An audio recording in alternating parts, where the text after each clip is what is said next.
So I'm doing a follow-up to last week. So last week I talked about how to get a management position when you don't have any management experience or a leadership role. This week, I'm talking about how to master the leadership interview. So that's the thing. When you want that promotion, you got to interview for it. And that means you got to master the leadership interview. So today we're talking about the 5 most common questions, and I'm going to give you my expert tips as someone who has coached over 500 individuals and who has conducted over 10,000 interviews in my career as a recruiter and career coach. And now I'm here to help you too. So stay tuned.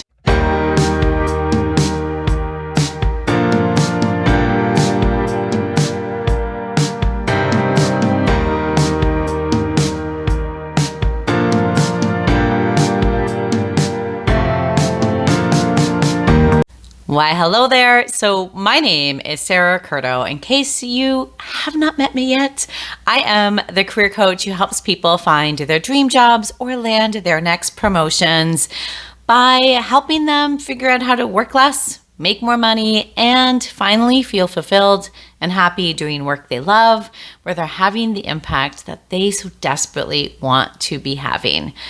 Now, whether you are a seasoned professional who are like finally just desperately wanting that promotion, or you're a budding leader who kind of wants their first big break, who hasn't really done any sort of leadership management positions, nailing the interview obviously is key. And that's why in this video, I wanted to walk you through the 5 most common interview questions so that you can answer them like a pro, so that you can showcase your value and your potential as a leader, so that you can get this position. And now I come here every week with a whole bunch of different tips and tricks. And I have a whole series on interviews. So I think you should subscribe. Obviously, I'm a little biased because this is an amazing place. But I want you to subscribe so you don't miss a single one. But also, I recommend going to check out some of my other interview prep if you're prepping for an interview. Okay, let's get to it. So the number 1 most common interview question when we're looking at leadership interviews is, what is your leadership style? So this is classic, like literally it's a classic. It's kind of like the tell me about yourself of the leadership interview. And so they want to know your approach to leadership. Now, here are some caveats, some things I'm going to suggest that you don't necessarily say unless you can really back it up. Is the common open door policy, like to really have open communication where they know what to expect? And there's a lot of things that a lot of people say. So I think it's really good to provide examples of how you've already led and mentored and coached individuals. I think it's good to talk about maybe not your leadership style, but your philosophy and then what that looks like. So there are so many different types of leadership out there. And honestly, it's difficult. I do not have time to go through all of them. And I don't know all of them because I'm an expert, but there's a lot out there I don't know. And I think it's important for you to be able to put into words what leadership looks like to you. So whether or not that, how that looks like when it comes to delegating and it comes to empowering and your team and building a team and all of that. And also how that looks like in the day-to-day when you have deadlines and everything coming at you and everything's so busy. How is your leadership going to guide everyone through to showcase your ability? So I want you to really think authentically on what leadership really does mean to you and the type of leader you desperately want to be, and showcase that through examples of how you have led, even if you have not led people before, because in all likelihood, as you listened to in the last one, sorry, my hair is bothering me. As you listened to in the last one, there is so many different ways that you can be a leader without being a manager. And it's actually much more important to be a leader than it is to be a manager. So there are the go-to person advising and or onboarding and training and being that mentor and coach to other people on your team. So think about it and then answer authentically. Okay, question number 2 is, how do you motivate and inspire your team? This is another very common question, because leadership is really all about rallying a team towards a common goal. And oftentimes organizations really want to know, are you capable of, when the going gets tough, to rally the troops and lead them forward to complete this thing? So they really want to know how you do it. So I would share specific strategies. And caveat, this is, if you have never done this before, it is okay, because in all likelihood, you have at some point. You have probably recognized and appreciated team members, their achievements, and what kind of goals that they want. And you have, in all likelihood, had to, in a school project setting or in your current workplace or other positions, had to be the voice of, let's all do this together. Also, I think it's important to talk about fostering an inclusive and supportive environment, how you create psychological safety for others to feel that they have a safety net to fall on, that they won't be chastised for coming up with an innovative idea, which may seem silly at first or to other people. Also, you're going to want to talk about how you look to grow and develop others. And again, whether you do this because you are currently a leader or just with your peers. So using this as and finding examples of this to help showcase that ability is so important. Question number 3. Tell me about a time when you faced a difficult leadership challenge and how you handled it. Now, this can be asked in a variety of ways. So this could also be asked, like, tell me about a time you had to fire someone, or tell me about a time you had someone struggling on your team, or tell me about a time when team members came to you to discuss an issue that they were having with somebody else. So what these sort of questions are all looking for is your ability to problem solve as a leader, not as a doer, but as a leader. And it's what that means is your ability to take in information and to assess the situation and to make decisions and how you make decisions. So in this kind of case, I want you to choose an example where you had a tough situation.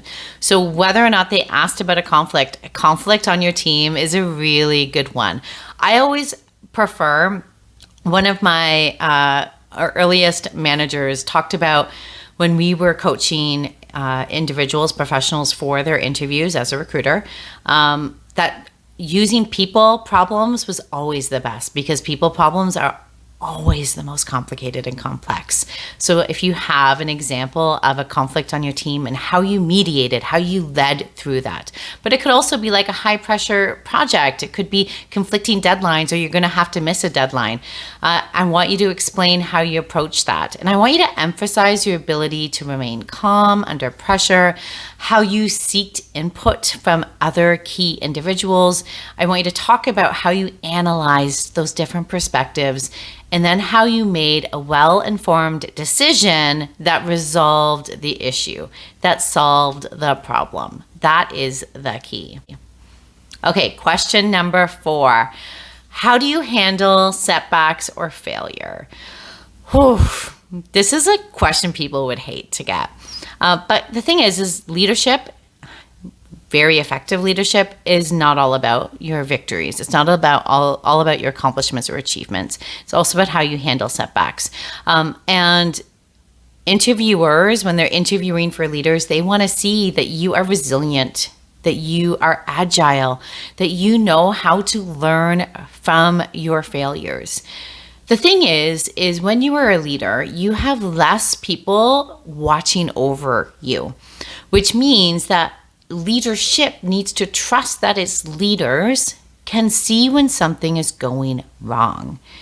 And they need to trust that that leader will then know what to do to course correct, to bring it back, or to learn from the failure if it was too late.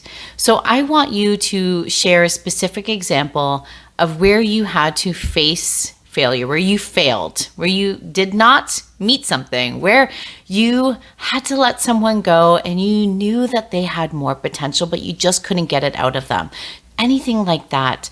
And I want you to explain the steps you took to evaluate the failure so that you could learn from it, so that you can bounce back. I want you to be highlighting your adaptability, your growth mindset, and your commitment to being on that path of continuous improvement. Okay, question number 5. What would you do in your first 90 days as a leader in this organization? This is a classic future-based question. So it's really looking at your strategic thinking and your ability to create an impact from day one. So to me, when I'm talking about these future-based, I have a different approach than most people. I don't want you to actually come up with a 30, 60, 90-day plan of your impact because number one, you're not in the position. You don't really know. Number 2 is even if you do know, you don't want to hand over the secrets without getting the job. You don't want to get paid. You don't want them to get all of these amazing ideas for them to take and give them to somebody else. I want you to think about what you would do from a high level perspective. So how you're going to set yourself up for success and how are you going to set your team up for success with this new leader in place. So some of the things that go very well in this is building relationships with your team and with key stakeholders, the leadership, and across the organization, assessing your team's strengths and weaknesses, figuring out how to mitigate those weaknesses and how to amplify those strengths, setting some clear objectives, creating a roadmap for success. So those are some of the things you would want to incorporate in there, but you're not going into all of the detail and giving. I don't know what the saying is. I know there's a saying. It's like somewhere in my head, but it's not coming to me. But you're not just giving away all of the secrets. And the bonus tip is preparation is key. So if you know that you are going to be interviewing for a leadership role in the next 6 to 12 weeks, I would start prepping now. I would start thinking about these stories. I would start thinking about what you would want to say, who you'd want to be, what kind of examples you'd want to use. I want you to start thinking about them now because, like that old adage says, this is a saying I know, practice does make perfect. Even though we're not looking for perfection, we're looking for you to showcase yourself authentically and genuinely as a leader. I want you to be saying these stories in your head and thinking about what skills that you showcase in case they ask different questions, because as you could see in some of the questions I talked about, the different ways they might ask it. So that's a wrap on the top 5 most common leadership questions for a management and leadership interview. I hope the training has provided you with some valuable insight. Comment below any leadership questions that you've had that you either love or hate or need help with. I'd be happy to help. And don't forget to hit that subscribe button so you don't miss a single thing, because I'll be back here next time with another training. Until then, take care. Have a great day. Bye. Bonus tip is preparation is key. So if you know that you are going to be interviewing for a leadership role in the next 6 to 12 weeks, I would start prepping now. I would start thinking about these stories. I would start thinking about what you would want to say, who you'd want to be, what kind of examples you'd want to use. I want you to start thinking about them now. Because, like that old adage says, this is a saying I know, practice does make perfect. Even though we're not looking for perfection, we're looking for you to showcase yourself authentically and genuinely as a leader. I want you to be saying these stories in your head and thinking about what skills that you showcase in case they ask different questions, because as you could see in some of the questions I talked about, the different ways they might ask it. So that's a wrap on the top 5 most common leadership questions for a management and leadership interview. I hope the training has provided you with some valuable insight. Comment below any leadership questions that you've had that you either love or hate or need help with. I'd be happy to help. And don't forget to hit that subscribe button so you don't miss a single thing, because I'll be back here next time with another training. Until then, take care. Have a great day. Bye. If this training resonated with you, then join the Career You Love Academy. It's my group coaching monthly membership program that takes unhappy workers who are unfulfilled, exhausted, and dreading their days to finding work they love, where they're finally making more money, more of an impact, while having the time and energy to truly enjoy and love their life. You can join us by going to www.sarahcurto.ca/CYLA. Now that's a Sarah without an H, so it's www.saracurto.ca/CYLA. See you in there.